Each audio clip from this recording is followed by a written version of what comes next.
귀한 찬양 감사합니다. 하나님께서 오늘 우리의 예배를 통해서 다시 한번 하늘로부터 들여오는 은혜와 평화가 충만하게 우리의 심장 가운데 하나님께서 부어주실 것입니다. 특별히 하나님께서 오늘 말씀을 통해서 이 땅에 하나님 나라의 일꾼들을 세우고 사명자들을 세우셔서 하나님의 말씀이 살아서 역사함을 오늘 우리에게 보여줄 것입니다.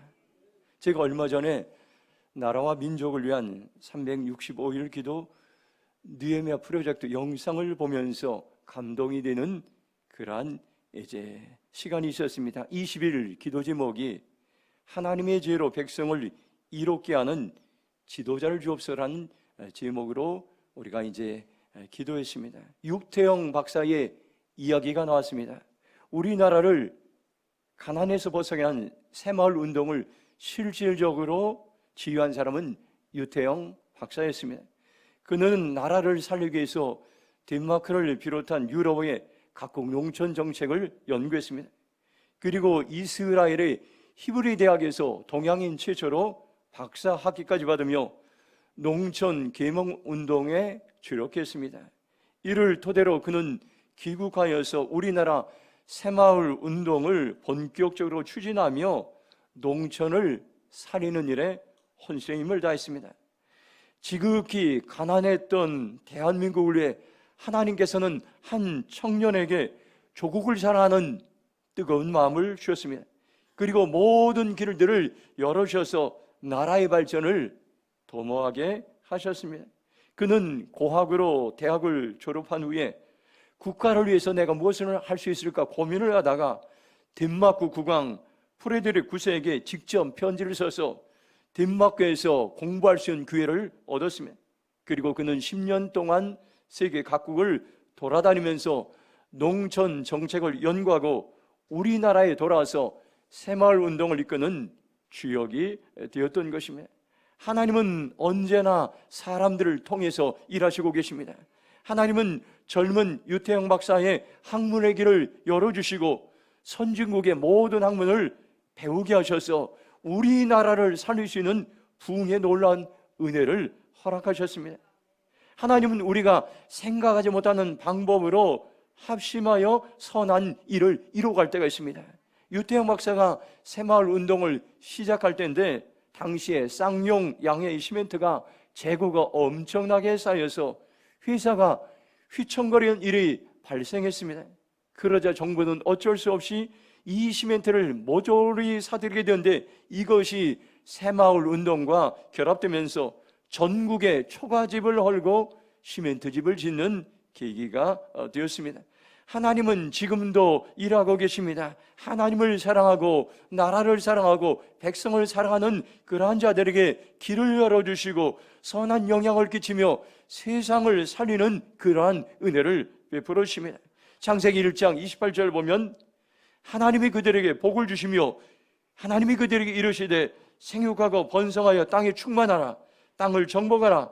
바다의 물고기와 하늘의 새와 땅에 움직이는 모든 생물을 다스리라고 말씀하셨습니다. 하나님은 왜 우리를 세상에 창조하셨습니까요?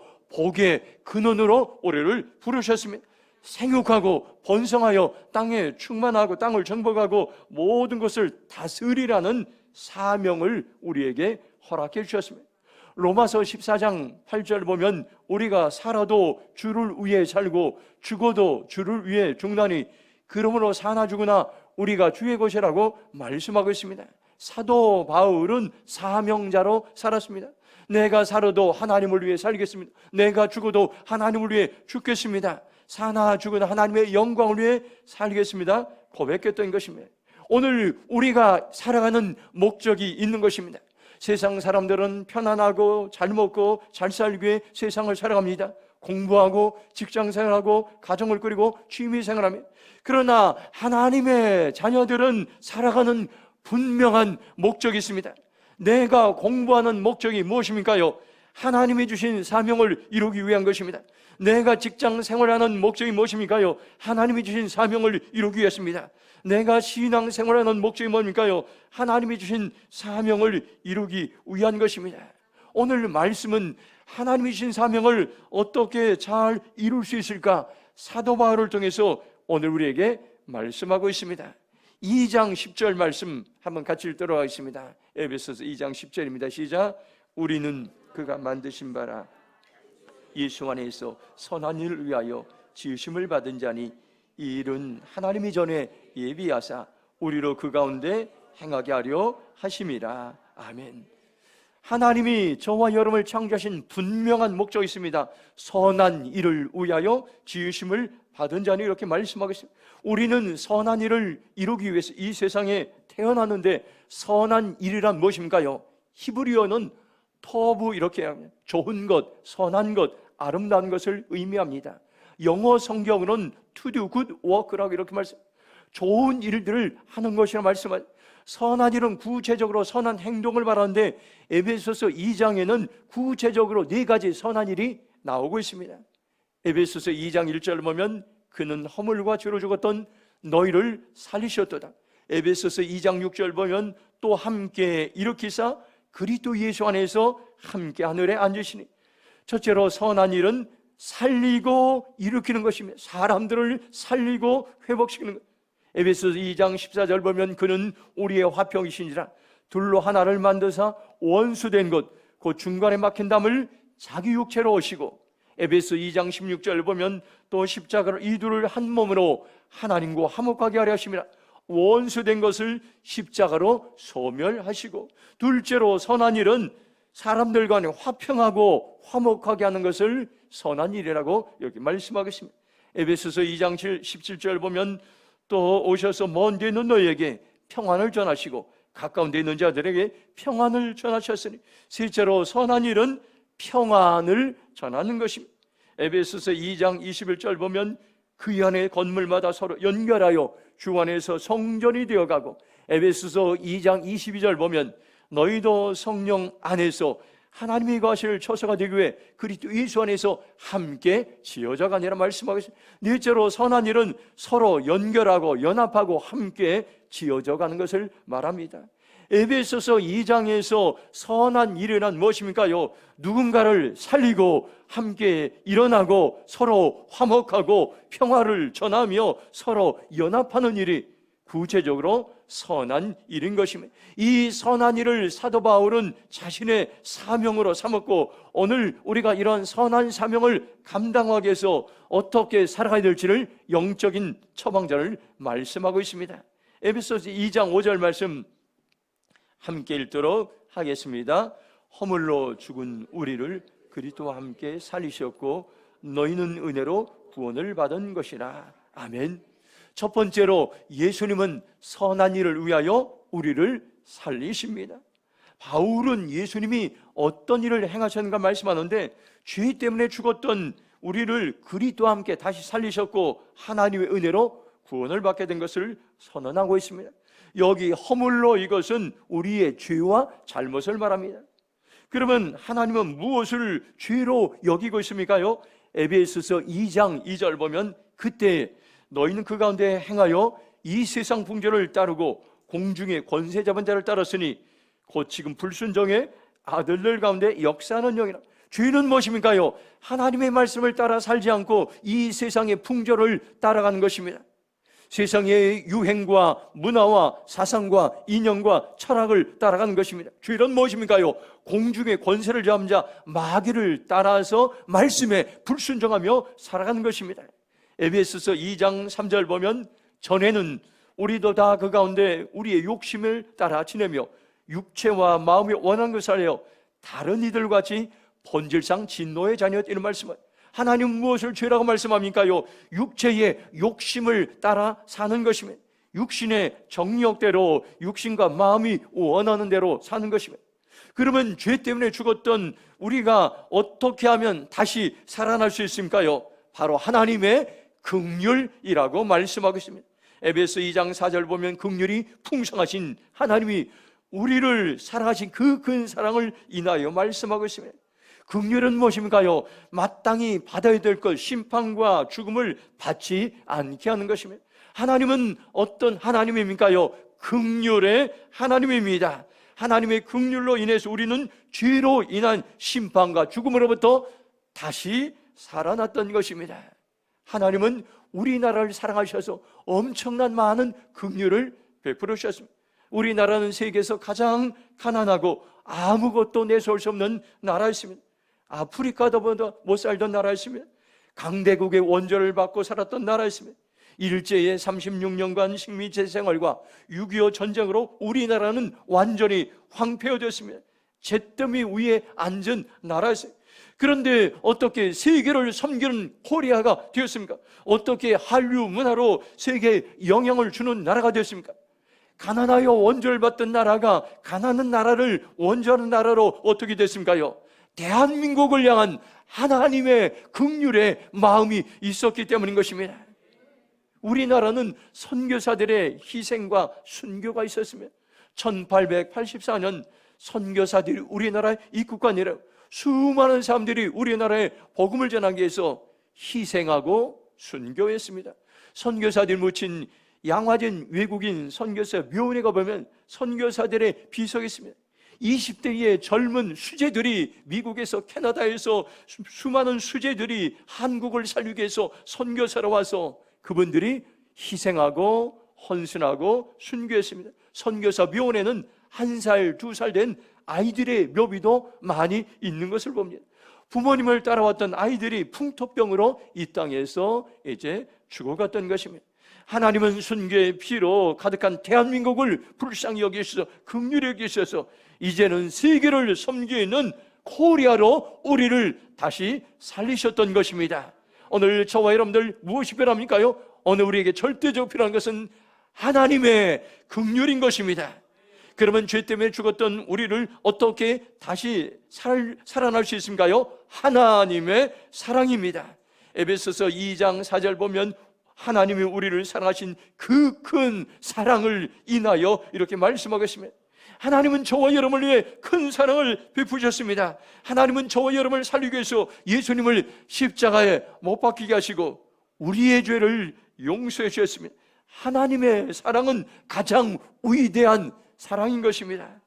요한복음 3장 16절 보면 하나님이 세상을 이처럼 사랑하사 독생자를 주셨으니 이는 그를 믿는 자마다 멸망하지 않고 영생을 얻게 하려 하심이라고 말씀하고 있습니다.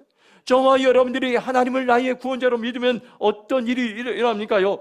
하나님의 사랑이 우리 가운데 부어집니다.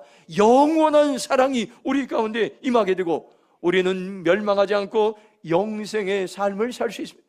영생을 영어로는 이터널 라이프라고 합니다. 이것은 우리가 죽는 것이 아니라 하나님과 영원히 함께하는 삶을 영생이라고 말합니다. 예수님을 믿으면 그 순간 하나님은 나와 함께 하시고 우리가 살아도 함께 하시고 죽어서도 하나님이 나와 함께 하신 것이 영생의 놀라운 복인 것입니다. 하나님은 죄로 인해 심판을 받을 우리를 왜 다시 살리셨습니까요? 우리를 향한 하나님의 마음이십니다. 네이션 체인저로 세상을 변화시키고 세상을 살리는 사람으로 우리를 사용하시기 위해서 계속해서 하나님이 우리에게 하나님께서 사랑을 베푸시고 긍휼을 베푸시고 우리를 살리십니다. 세상을 살리는 리더의 4가지 원칙을 제가 금주에 묵상하는 시간이 있었습니다. 첫 번째는 맡겨진 사랑과 일을 위해 중보기도하는 것입니다. 두 번째는 삶으로 먼저 살아내어 본을 보는 것. 세 번째는 말씀으로 가르쳐 기준점을 제시하는. 네 번째는 동일한 비전을 갖게 하고 위임하고 일을 나누고 배가는 것입니다. 하나님께서는 우리를 이 땅에 세상을 살리는 리더로 우리를 부르시고 오늘 예배에 초청하셨던 것입니다. 오늘 저와 여러분들 하나님은 과거도 우리를 살리셨습니다. 현재도 우리를 살리십니다. 미래도 우리를 살리실 것입니다. 저와 여러분 우리를 살리시고 오신 주님을 초청하고 그 하나님과 함께 우리가 살아나는 세상을 살리는 리더로 살아가는 그런 삶을 살아가길 주님의 이름으로 축원합니다. 에베소서 2장 7절 말씀 같이 읽겠습니다. 시작. 이는 그리스도 예수 안에서 우리에게 자비하심으로써 그 은혜의 지극히 풍성함을 오는 여러 세대에 나타내려 하심이라. 아멘. 두 번째로 예수님은 선한 일을 위하여 우리에게 풍성한 은혜를 부어주십니다.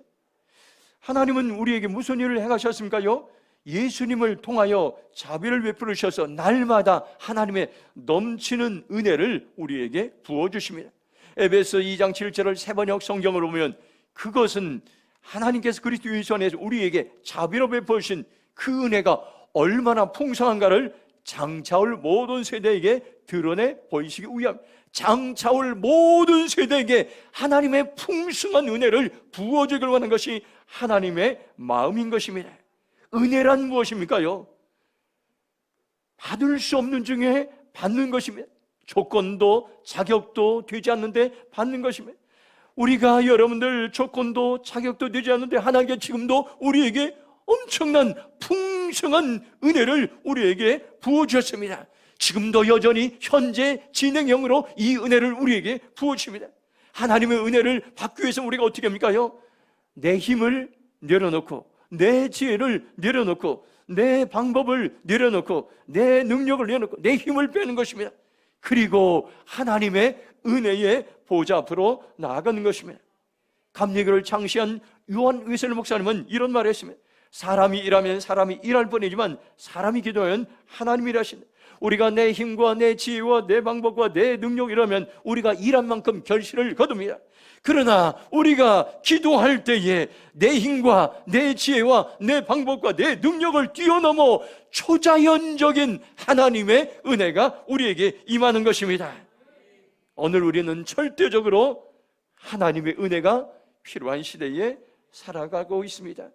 은혜가 아니면 살아갈 수 없네. 이 찬양이 있습니다. 은혜 아니면 살아갈 수가 없네. 호흡마저도 다 주의 것이니 세상 평안과 위로 내게 없어도 오직 예수뿐이네. 크신 계획 다 볼 수도 없고 작은 고난에 지쳐도 죽게 묶인 나의 모든 삶 버티고 견디게 하네. 은혜 아니면 살아갈 수가 없네. 나의 모든 것 죽게 맡기니 참된 평안과 위로 내게 주신 주 예수는 오직 예수뿐이네. 귀한 찬양입니다. 그렇습니다. 우리는 선한 일을 위해 태어났는데 이 사명을 감당하기 위해서는 우리의 힘으로 할 수가 없습니다. 하나님의 풍성한 은혜가 필요한 것입니다. 저와 여러분들 하나님의 은혜가 아니면 한순간도 살아갈 수가 없습니다. 하나님의 은혜가 있는 땅과 하나님의 은혜가 없는 땅은 하늘과 땅처럼 여러분들 천지 차이가 납니다. 오래전에 제가 감리교 교단 차원으로 금강산을 북한에 방문한 적이 있습니다. 그때 제가 금강산을 다녀왔는데 강원도 고성 땅을 통과하여 북한의 고성을 지나 금강산에 도착했습니다. 그때 충격을 받은 것이, 휴전선을 넘기 전에 남한의 고성 땅은 산이 나무로 울창한데 휴전선을 넘자마자 북한의 고성 땅은 산에 나무가 하나도 없었어요. 민둥산이었습니다. 너무 가난해서 산의 나무들을 모두 베어서 뗄감으로 뗐기 때문인 것입니다. 하나님의 은혜가 있느냐, 하나님의 은혜가 없느냐는 하늘과 땅의 차이처럼 전혀 다른 결과를 낳습니다. 제가 금주에 홍성건 목사님의 주일 설교 방송을 들으면서 여러 가지를 이제 제가 은혜 받는 시간이 있었습니다. 마귀는 성도들에게 하나님의 은혜를 빼앗아가려고 5가지 전선을 펴고 있습니다. 제1전선은 예수님이 구주인 것을 모르게 합니다. 각종 인형과 사상과 철학과 세상 문화를 사람들에게 주입해서 은혜의 하나님을 모르게 하고 하나님께 가까이 나가지 못하는 겁니다. 2번째 전선은 마귀의 전선, 신분을 모르게 합니다. 우리가 신앙생활을 하지만은 나의 신분이 무엇인지 모르고 살아갑니다. 나의 정체성을 잃어버리게 살아갑니다. 우리는 왕같은 제사장이고 하나님의 자녀고 거룩한 백성이고 하나님의 보내신 대사라는 것을 잊어버리고 살아가게 마귀는 유혹합니다. 마귀의 제3전선은 사명 따라 살아가지 못하게 합니다. 하나님이 주신 사명을 잃어버리고 그날 그럭저럭 살아가게 만듭니다. 마귀의 4번째 전선은 성령의 능력을 의지하지 않게 합니다. 사명을 받았는데 내 힘으로 그 일들을 감당하게 그리고 지치게 만듭니다. 스가랴 4장 6절 보면 그가 내게 대답하되 이르되 여호와께 수르바벨의 말씀이 이러하니라. 만군의 여호와 말씀하시 이는 힘으로 되지 아니하며 능력으로 되지 오직 나의 영으로 되지. 사도행전 1장 8절 보면 오직 성령이 너희에게 임하시면 너희가 권능을 받고 예루살렘과 온 유대와 사마리아 땅끝까지 이르러 내 증인이 되려 하시나. 사명을 성취하기 위해서는 성령의 능력이 절대적으로 필요한 것입니다. 마지막으로 마귀의 제5전선은 진흙탕 싸움인 것입니다. 마지막 마귀의 전선입니다. 진흙탕에 빠지면 여러분들 허우적거립니다. 자신의 문제에 빠집니다. 돈 문제, 관계 문제, 건강 문제, 감정 문제에 빠져서 기분이 좋을 때면 감정이 올라가고 기분이 나쁘면 감정이 푹 떨어집니다. 우리가 싸울 대상은 마귀인데 어둠의 왕국과 싸우지 않고 믿는 사람들끼리 싸우도록, 진흙탕 싸움하도록 마귀는 계속해서 유혹하고 있습니다. 가정 안에서 싸우고, 직장 안에서 싸우고, 교회 안에서 싸우고, 나라 안에서 지도자들이 싸우고, 그리고 힘을 다 빼앗아 갑니다. 오늘 우리는 이런 것을 통해서 계속해서 마귀가 은혜 이제 안에서 살지 못하도록 우리를 유혹하고 있습니다. 오늘 저와 여러분들 결단하시기 바랍니다. 우리가 하나님의 은혜 안에서 사는 길이 여러분들 복된 길임을 여러분들 기억하시 바랍니다. 주님, 제가 날마다 선한 일을 위하여 하나님의 은혜에 살기로 결정합니다. 결단하며 나가기를 축복합니다. 마지막으로 2장 10절 말씀 같이 읽도록 하겠습니다. 시작. 우리는 그가 만드신 바라 그리스도 예수 안에서 선한 일을 위하여 지으심을 받은 자니 이 일은 하나님이 전에 예비하사 우리로 그 가운데 행하게 하려 하심이라. 아멘. 세 번째, 마지막으로 오늘 결론입니다. 하나님은 선한 일을 위하여 우리를 창조하셨습니다. 공동번역으로 에베소서 2장 10절 보면 우리는 하나님의 작품입니다. 곧 하나님께서 미리 말하신 대로 선한 생활하도록 그리스도 예수를 통하여 창조하신 작품입니다. 우리는 어떤 사람입니까요? 하나님의 놀라운 창조의 놀라운 가장 으뜸의 작품인데 선한 일을 알 수 있도록 우리를 한 사람 한 사람을 부르셨습니다. 사람을 살리고 사람을 일으키고 서로를 화목하게 하고 평화를 전하며 서로 연합하는 선한 일에 우리를 부르시고 지금이 바로 이 일을 감당할 여러분들 바로 최적의 시간대라는 것입니다. 저와 여러분을 오늘 이 시간에도 부르고 있습니다. 선한 일을 위해 누가 헌신하고 내가 주님께서는 찾고 있습니다. 주님, 제가 그 일을 위해 제가 헌신하기로 작정합니다. 나를 사용하여 주시옵소서 고백하시기 바랍니다. 우리가 언제까지 선한 일을 해야 됩니까요? 하박국 2장 4절 보면 14절 보면 이는 물이 바다를 덮음같이 여호와의 영광을 인정하는 것이 세상에 가득함이라 말씀하겠습니다. 물이 바다를 덮음같이 온 땅에 하나님의 영광이 가득할 때까지 선한 일을 위하여 힘쓰시기 바랍니다. 내가 세상에 온 것은 선한 일을 위한 사명 때문인 것입니다. 이 땅에서 하나님은 우리를 다시 한번 사명자로 부르셨다는 것을 여러분들 기억하시기 바랍니다.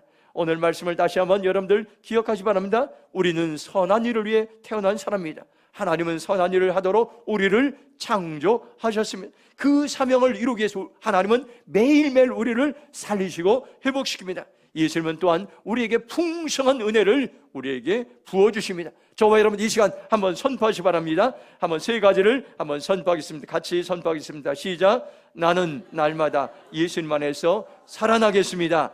나는 날마다 풍성한 은혜를 누리며 살겠습니다.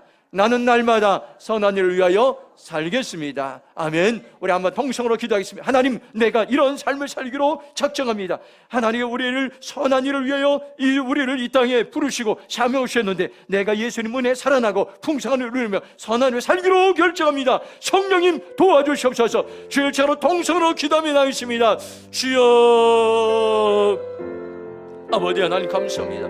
오늘 우리에게 소망의 말씀을 주고 약속의 말씀을 주심을 감사합니다. 아버지 하나님, 우리가 날마다 아버지 하나님 예수님 안에서 선한 일을 위하여 이 삶을 감당하고 살아나기로 결정합니다. 날마다 풍성한 은혜를 누리며 살아가겠습니다. 날마다 선한 일을 살기로 결정. 주여, 우리를 사용하여 주시옵소서. 우리에게 은혜를 부어 주시옵소서. 우리의 힘으로, 우리의 방법, 우리의 지혜로, 우리의 능력을 할 수 없습니다. 성령님 도와주시옵소서. 성령이 은혜 내려주셔 우리를 살리시고 우리를 고치셔서 하나님이 놀라운 아버지 하나님 선한 일을 위하여 우리에게 주신 사명 감당할 수 있도록 성령님 도와주시옵소서. 성령님 도와주시옵소서. 우리를 세우시고 우리를 사용하시고 우리를 통해 영광 받아 주시옵소서. 하나님 감사합니다. 우리를 선한 일을 위하여 이 땅에 태어나게 하시고 사명자로 살아가게 하심을 감사합니다. 잊어버린 사명을 다시 한번 기억하게 하시고 우리를 오늘로 살리시고 우리에게 풍성한 은혜를 주셔서 날마다 선한 일을 위해 살아가기로 결정합니다. 우리를 사용하여 주시옵소서. 감사하며 축복하며 예수님의 이름으로 기도했습니다.